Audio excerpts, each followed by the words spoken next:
All right, for the second part of segment 1 today, we are going to talk about the statistics. And what does that mean? Well, it's kind of an all-encompassing term. Includes your attributes, includes we'll just call them your relative abilities for your character. We're going to look at each one of them in depth to some degree, but not waste your time too much. You'll get an understanding with this. And we're going to see how you create those for your character, because this book goes right in order when it comes to character creation. We already talked about what the world's about. Now we're going to talk about, well, how do you make a character in the world? So let's jump right on into statistics.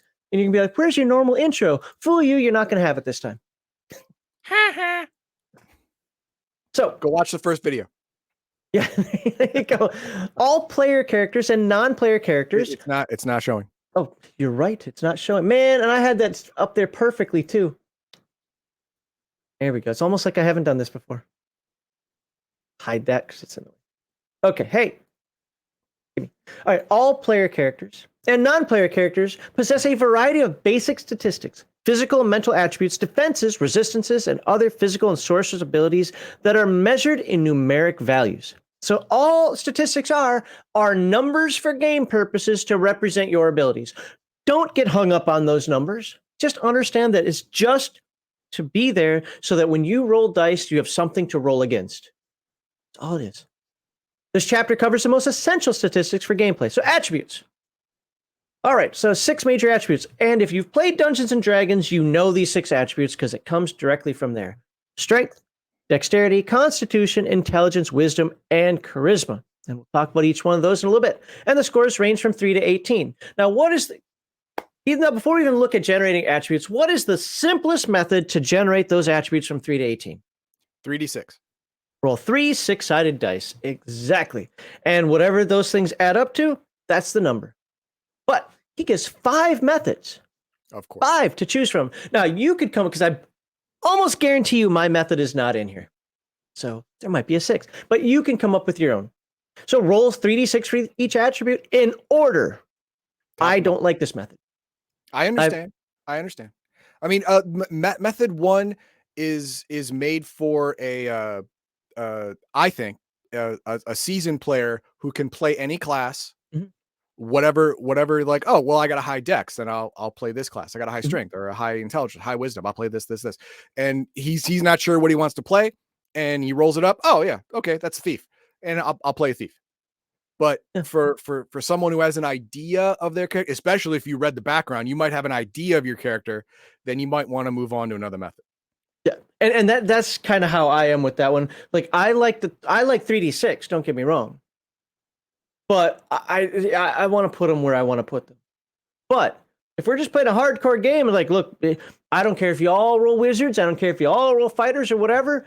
We're just going to do 3d6. That is definitely that's an old school way of doing it. That's for sure. So what's the next one? Roll 3d6 for each attribute. So same as method 1, right? But repeat these steps twice more, producing 3 sets of scores, and then choose the set that best suits the type of character you want to play. Okay, so this isn't move it where you want. It's roll 3 sets of 6 and choose the set top to bottom that you want or that you think is better. Yep, you're still rolling them in order. Absolutely correct. All right, so what's method 3? Method 3, roll 4d6 and discard the lowest die roll. That's the most used one I've seen in games like D&D, stuff like that, D&D 2nd edition, stuff like that. That's the one I see most. This is actually a little different than what I've seen. This one says roll d6 and discard the lowest die roll. Normally it's roll 4d6 and re-roll 1s. No, I've seen the discard lowest die roll. That's what I've seen. Have you? Okay, I have not seen this one. And assign scores to attributes as desired. So you get to choose where they go. Yeah. Roll 3d6 3 times for each attribute in order and select the best result. So it's kind of like the other one where you're doing 3 sets. Well, now you're doing... Except instead of having to take the whole set, you take an attribute at a time. Yep. Okay. Now this one I've never come across it, but I hear a lot of people use this one. Roll 2d6 plus 6 for each attribute in order of strength, dexterity, constitution. The result of your character's attribute scores. Now, this provides a little higher average. Yeah, and it provides a minimum of 8. Yeah, minimum of 8, which I'm a fan of. I'm a fan of the minimum of 8, but it then gives you an average of 13, which for me is a touch high. Yeah. I mean, you're probably 1 or 2 points away from an exceptional attribute on average. That doesn't make sense. You can't, on average, be so close to exceptional you're within a 1 or point difference. It doesn't make sense. And then method 4, or wait, 5, no, 6. I can't read Roman numerals. Nope. Choose your character's class first, and then use the following technique. Okay, this will be interesting. Roll 3d6 for each attribute that does not have a required minimum score. Okay. Roll 4d6, discard lowest die result for each attribute that does have a minimum requirement score. Re-rolling until you achieve the requisite minimum. I like this.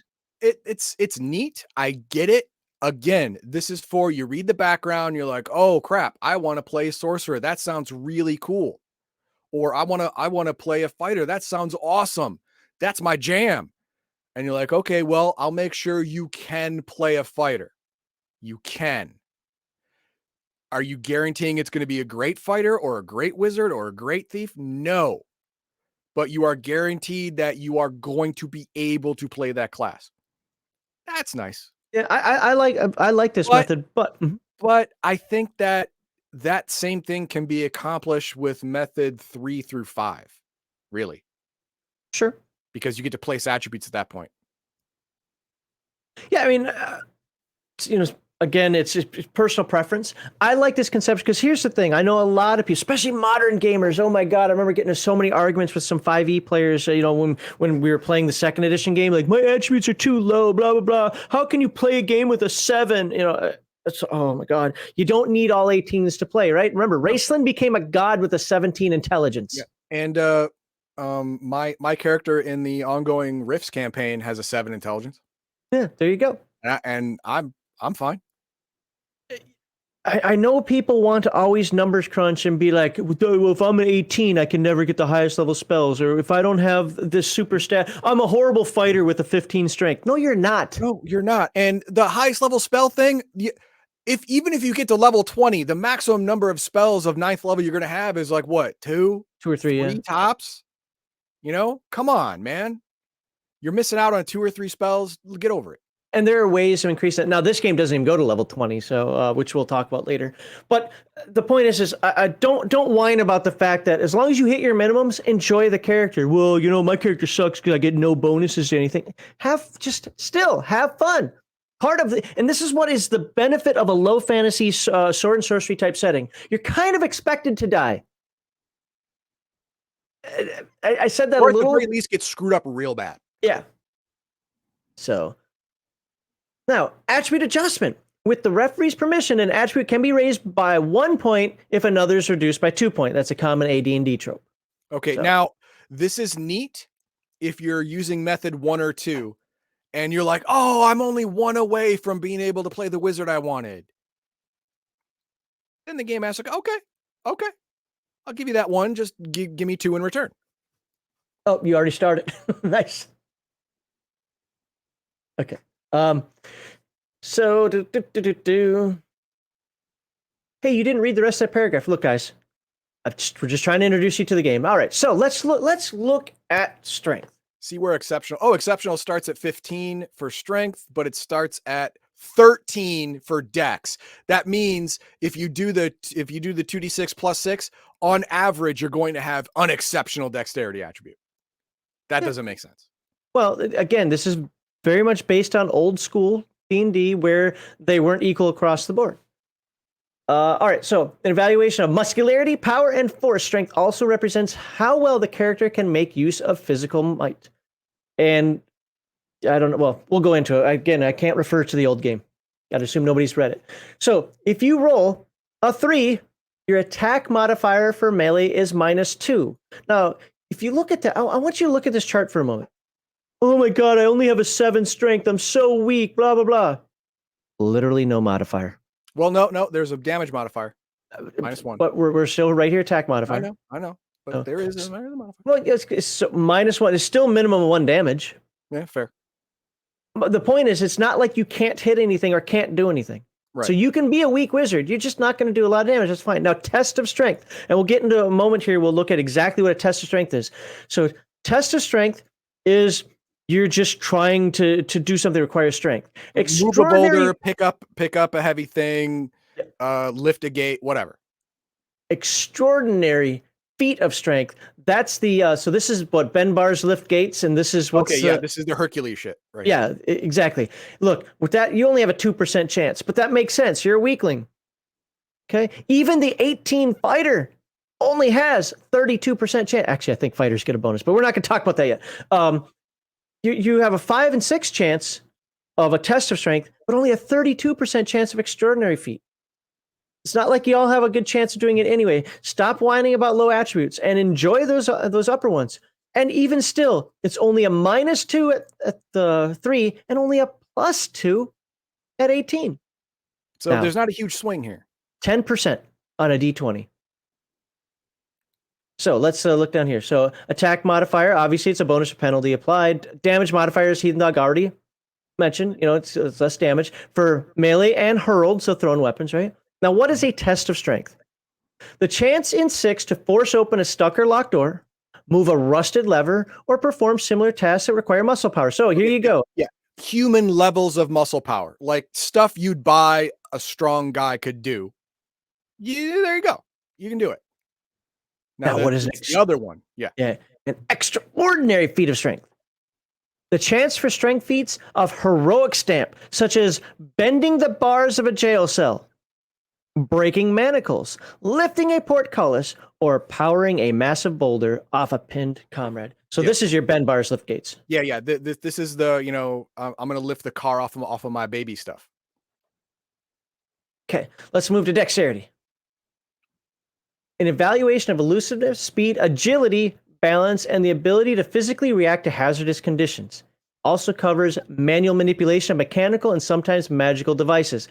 Really, dexterity is a combination of agility and dexterity. Okay. Easy to understand. Once again, -2 is the max there, but this one now pops up to +3. That's a 15% bonus. But why does that matter? Well, I want my thief to be able to hit a thing or two, especially with that backstab modifier. And it only affects missiles.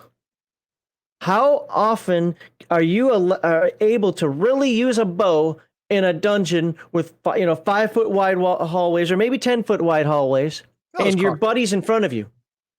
There's crossbows for that, throwing knives, stuff like that, but they are significantly weaker damage and harder to hit because you're trying to shoot in between your buddies. So you don't want to miss. Right. Yeah. You're gonna stab Jack in the back? No, that's not good. So what is defense adjustment? This is another important one. A bonus or penalty applied to the armor class and avoidance saves. So not just does this affect your armor class, which means that you're harder to hit. With this plus, you're harder to hit. It also affects your avoidance saves. So that means you're going to get a bonus to save versus things like fireball and acid arrows or whatever. Yep. Yeah. So it's either bonus that lowers, which improves the armor class, or a penalty that raises or worsens the armor class. Now, test of dexterity. Let's look at these tests and extraordinary feats again. The test is a chance in 6 to jump a 10-foot pit, snag a grappling hook on a building ledge, hastily tie a bowline, or perform similar tasks. Again, Heathen Dog said it wonderfully before. Normal human things to do. Right. Extraordinary is the chance for dexterity feats of heroic stamps, such as escaping bonds. You're now Houdini. Turning a somersault in the midst of combat because you don't want to get sliced in, You're Obi-Wan. That would be a pretty embarrassing thing. You start to do a cartwheel and you just get Get sliced in half. Yep. Or walking a tightrope because that's not something a normal person can just do. Right. All right. Constitution. Last of the physical abilities. Constitution or statistics. Evaluation of energy, fitness, health, stamina, and vitality. Constitution also represents the body's ability to withstand trauma. This trauma survival is the one I want to look at. Look, you can understand hit point adjustment, poison, radiation. See, it even says radiation, expected adjustment. We'll look at the others, but the trauma survival. And why is this important? Because Crafty made me talk about it on the Friday Night Chill stream. Now, the likelihood of surviving system transformation of shocking degree, such as petrification or polymorph. It also represents the chance one has to be successfully resurrected from death. So, if Heathen Dog dies, and we cast resurrection on him, but his his percentile chance. He's only got an 8 Constitution. Oh, I'm better than that. It's still a 65% I got chance. at least a 9. Shut up. You rolled badly, man. I mean, that's just how it works. Oh, and let me show off here. I've got my dice, and these are important because these are actually Hyperborea dice. Isn't that great? These dice that roll like crap for me. You don't need Hyperborea dice. They're normal dice, but yeah, he has Hyperborea dice. Yeah, it's a certain color. I support Jeffrey Delaney, so it's really. And I rolled a 61, barely making it, but I survive. Well, Heathen Dog survives. I survive. There we go. Woo! I'm resurrected, bitch. Yep. Test of Constitution is sprint more than 40 yards, which I think is weird. It is weird. Toil and bitter cold, swim for an hour, can't run more than 40 yards. Well, sprint. But you can swim for an hour. Those two things are not the same. All right. Those two things. Any normal, healthy human being can go full out for 90 seconds. Full speed for 90 seconds. Any healthy adult human being. But swim for an hour, if you don't have extensive training, you're dead. That's extraordinary. No, swim for an hour. Fuck you. No, you can't do it. Yes, I can. No. I absolutely can. I've done it. No, you haven't done it in years. I could do it right now. I know I could do it right now. I doubt it. We're not talking swimming at full speed, like a race swimming. Just talking swimming. I absolutely could do it. I imagine they're not talking about a pool either. They're talking about a large body of water. Because a small body of water, you're not swimming for an hour. You've reached the edge by then. So it's probably going to be rough. I'm sure this is a game term, sprint. That will mean more later when we get to it. It will, but that's too low, and swim for an hour is too high for test of Constitution. But the bitter cold, I get that. Forced march, I get that too. So the chance for Constitution feats of heroic stamp, such as climbing, rowing, running, or swimming for several hours. That's fair. Could also include enduring a forced march for up to 24 hours. That's fair. Yeah. Chance might also apply to performance despite malnourishment. Oh, okay. Or remaining alert and awake for an extended period. So, I've got to stay up. We've been up for 24 hours and I got to stay up because I've got first watch. You're going to make an extraordinary feat Constitution. So. All right. Now we get to the mental ones. Intelligence. You're illiterate. What's that? I might be here. Let's find out. These dice roll like crap, so let's find out. Wait, I rolled a 7. Oh, I'm not illiterate. Oh, God. You can read. Good job. Barely. All right. An evaluation of knowledge, linguistics, literacy, problem-solving ability, and reasoning. Intelligence also represents the capacity to understand and manipulate mechanical and sometimes magical devices. Sure. And as he said, if you rolled an intelligence of 6, you can't read. Nope. It's like me on half the streams. Magician bonus spells cast per day. Yeah, you can't even be a magician unless you have a minimum of 9 intelligence. But, might even be 12, but we'll find out later. Well, I think it's 9. But probably is. Magical chance to learn a new spell. Hey, Heathen Dog, you've got an intelligence of, hold on, unless you've got dice right there. Okay, you've got intelligence of 11. So that's you got a 50% chance to learn this spell. Are you going to learn it? Kill slow. That's the spell. 39%, you got it. Woohoo! Well, take over the stream then, buddy. All right. I'm not scrolling because I'm dead. All right. Languages. Most player characters begin play knowing how to speak, read, and write. Why does it say speak, read, and write when people in the Middle Ages couldn't blah, blah, blah? Because it's a game and it gets annoying when you can't even read or write your own freaking personal language. No. I've never played a character who couldn't read or write at least one language until I played the Sergeant Major in the Rifts campaign. And we've played 2 games, and I know that my next secondary skill is going to be literacy because it's caused too many problems that just being able to read would have just solved. It's not in character for me to want to be able to read, but I have to just to progress gameplay properly. So they took that into account. I get it. And I'm glad too, because otherwise players will do a lot of dumb things. Oh, my character can't read. Da, da, da. So I'm definitely glad that's here. And of course it's common tongue, or native, or vulgate tongue. Characters of low intelligence are illiterate, and characters above average intelligence begin play with additional languages, as you can see here. So +3 languages if you have an 18, which I also like that it's not like +30. Yeah, but I know people who in the real world can speak 18 languages. Right. In a modern real world, that's probably, This is a land of no universities, no online classes, and if you want to learn a native speaking language, you have to travel half your life to find the area on the planet that actually has people speaking that language to become fluent. You don't got a lot of time for that. All right, Heathen Dog, we're going to say you have a 16 intelligence now. Let's raise that up. Woohoo! You're going to get 1 level 1 and 1 level 2 spell bonus spell per day. But you're not going to get this bonus level 2 until you're able to cast the level 2 spell. That makes sense. Yeah. So, and then finally, what is this? Chance to learn spell. We just rolled that a moment ago. Hopefully that gives you the example there. Let's move on to wisdom.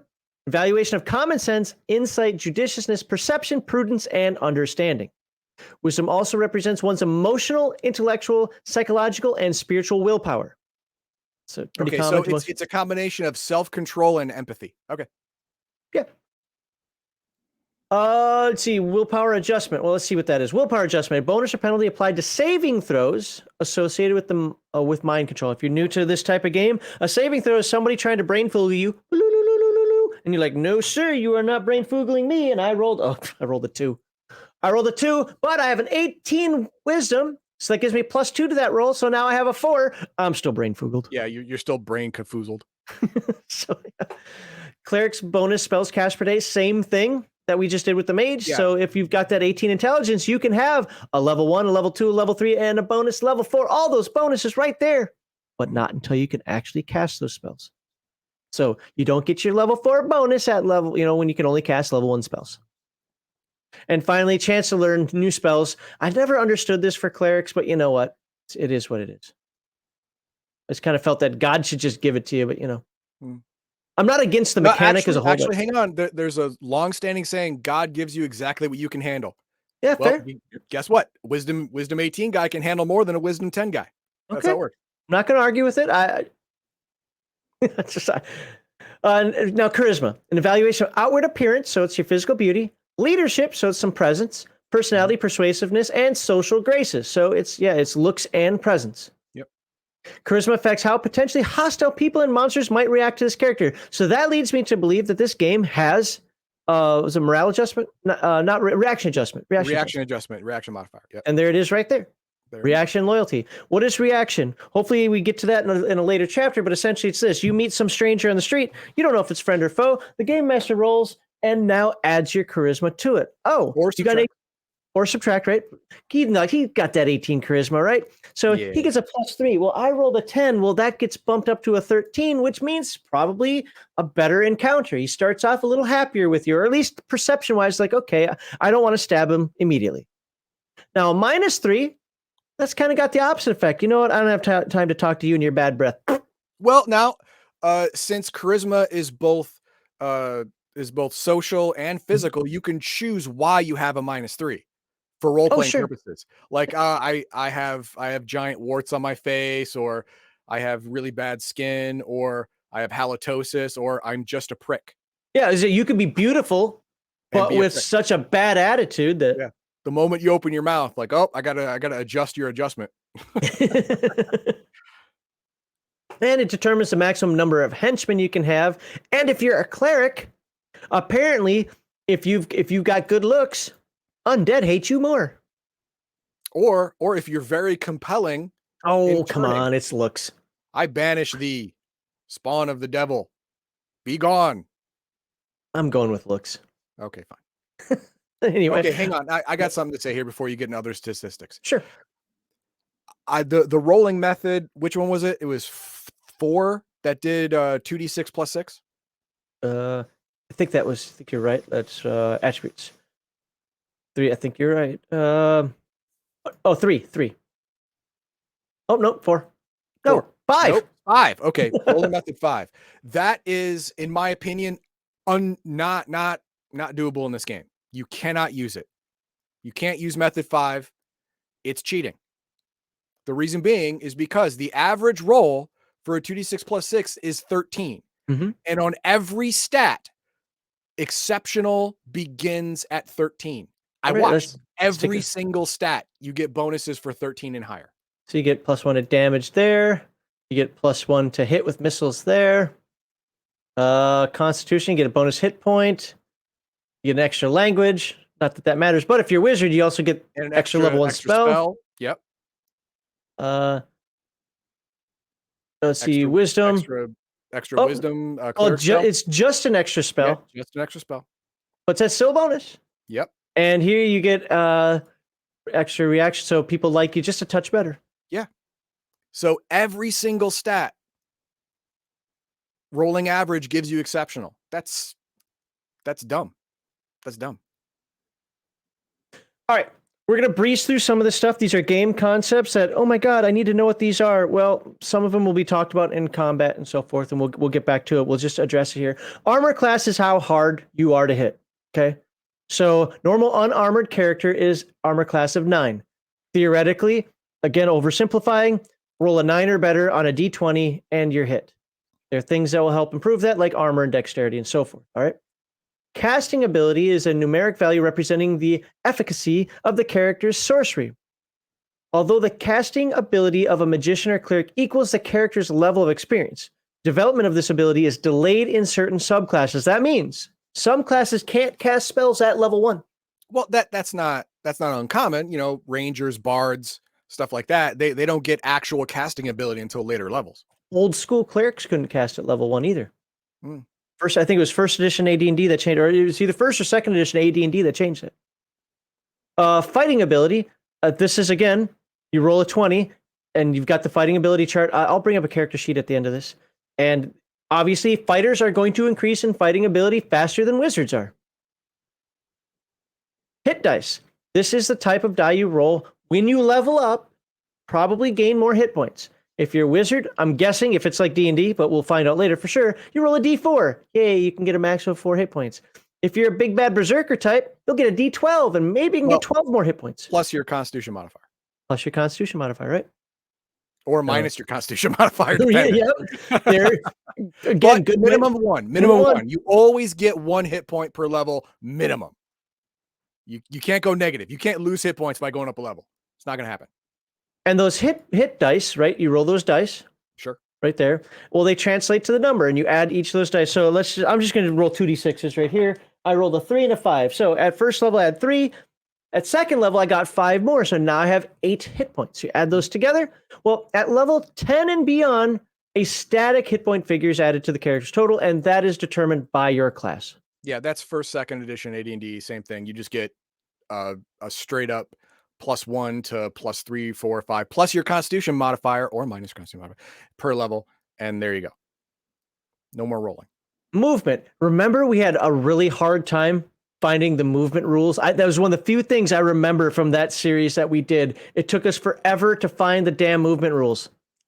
It's right here now. Awesome. Before it was in the armor section. That's where you had to find it. Now, because it was attached to encumbrance. Yeah, exactly. You're right. Yeah. The number of feet per round. So a round in this game is 10 seconds. That's something that we can now remember going forward. So 6 rounds in a minute. Sure. A character can ambulate. Great word. If running twice this distance is covered, see Chapter 9.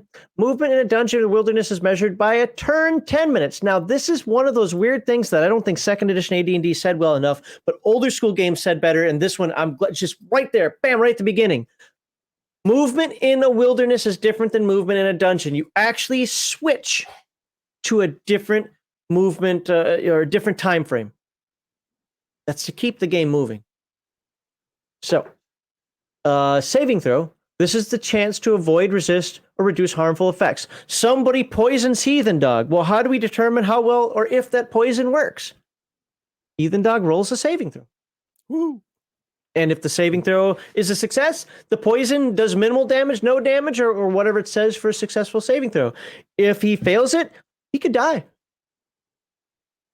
Bye, Heathen Dog. Die. Well, once you die and you're raised back as a zombie, we next try to turn you. We get the cleric to say, Jesus compels. Okay, no, it means Cthulhu compels you. Get away from me, dark demon of the abyss! And then you roll your turning ability. And Heathen Dog laughs at your faith. Ha ha. Because you rolled badly. Yeah, you That's it. should have rolled option 5, dummy. That's it. That's all you need to know to get started with your character creation.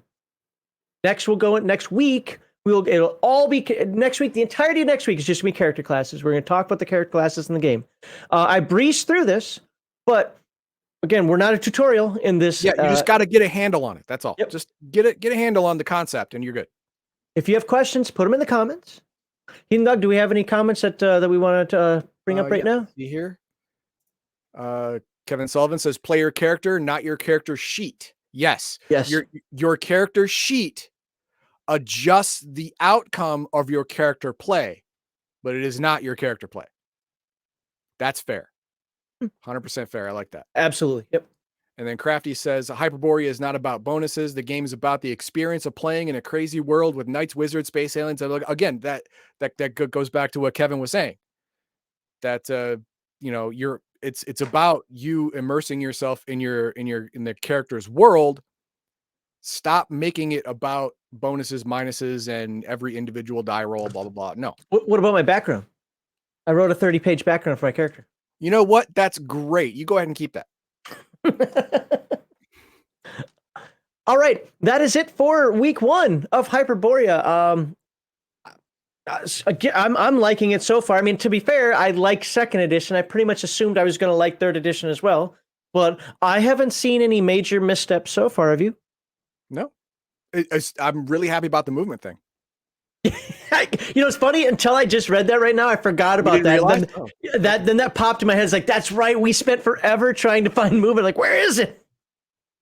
Cool. Okay, I guess with that, let's put up the subscribe thing, because of course you want to subscribe, like, and share with all your D&D, OSR, Hyperborea friends, or people looking, I want to find something new, something different, but something familiar at the same time.